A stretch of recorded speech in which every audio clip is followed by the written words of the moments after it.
Surprise!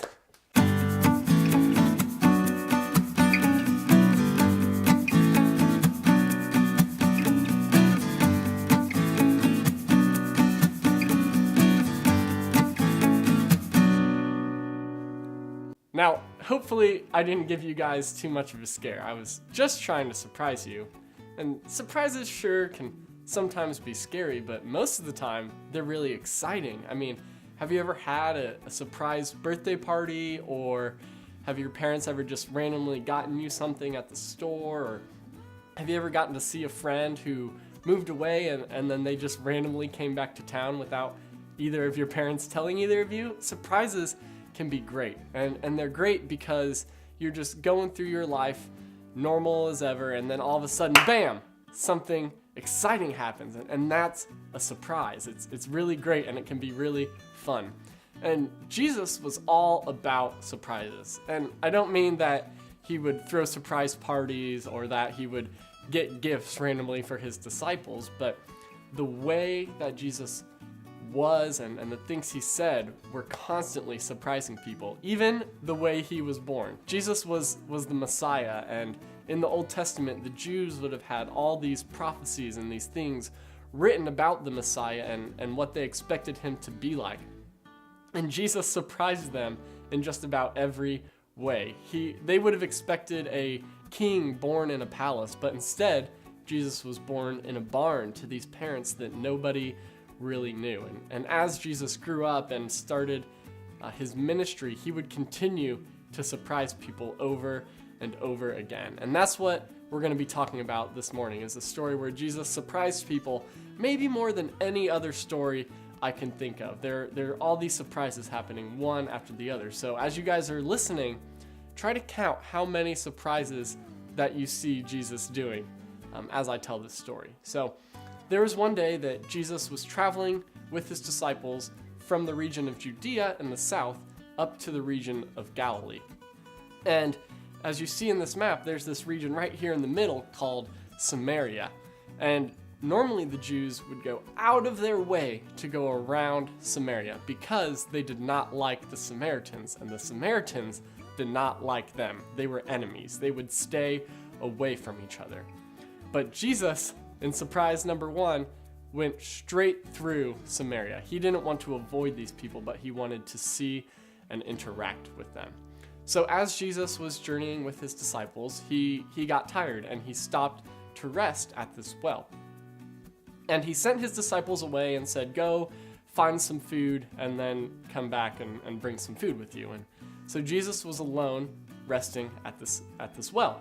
And as Jesus was there resting, a woman approached, and it was about noon. It was the middle of the day. It was really, really hot, and this woman comes to draw some water from the well.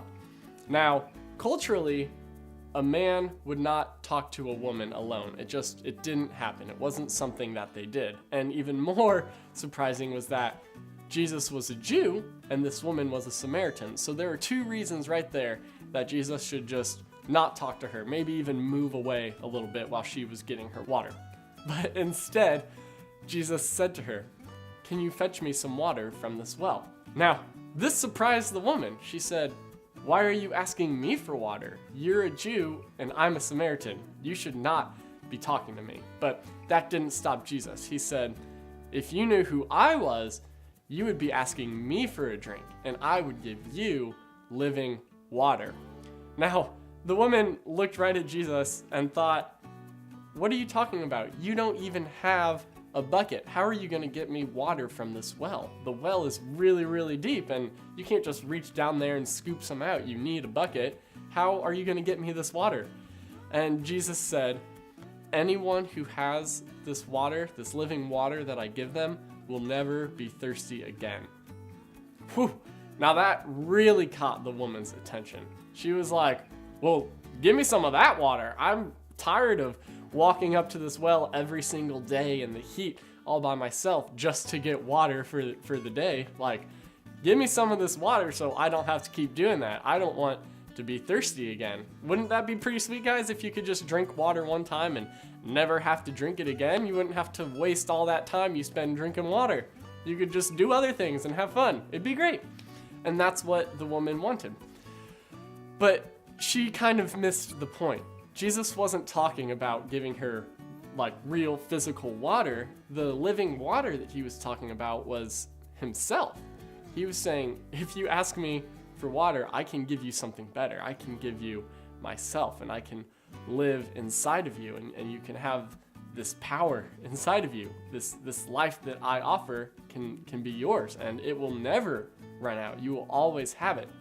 When we meet Jesus, it should change us. We shouldn't ever have an interaction with Jesus and leave the same as we were before. When Jesus pours out himself to us, it gives us the ability to love the people he loved, to think the way he thought, and to care about the people he cared about. It changes our thoughts and desires so that we're not concerned about the things that we might get tomorrow that are gone the next day, but instead we'll be focused on the kingdom of heaven and bringing that to earth today.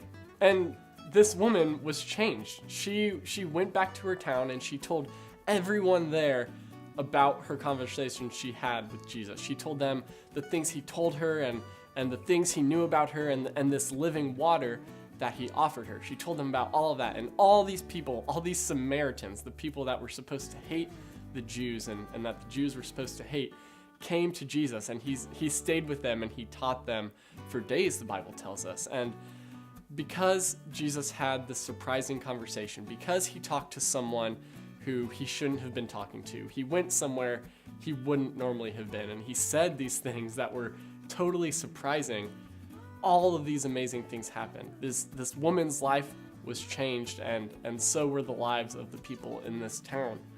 And you guys can have surprising conversations too. There are people who you see every day at school who you'd rather not talk to. Maybe you see them coming towards you in the hallway and you turn around and go the other way. And that could be because maybe they're mean to you, maybe you just have two different friend groups, or maybe all they want to talk about is Fortnite and you don't care about that game at all.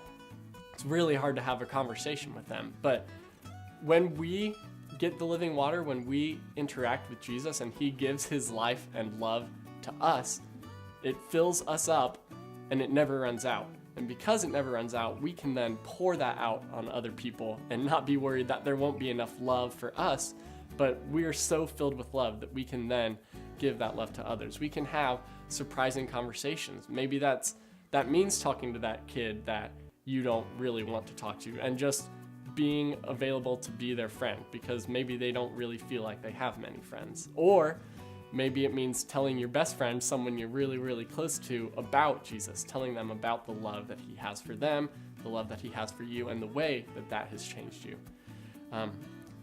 It can be hard and it can be scary to have these conversations, but when we are so filled with the love, with the living water that Jesus gave that woman and that he gives us today, then we will not be the same. We won't want to keep that to ourselves, and we will want to share it with others. So you guys are dismissed to your huddles. Have a good time. I'll see you later.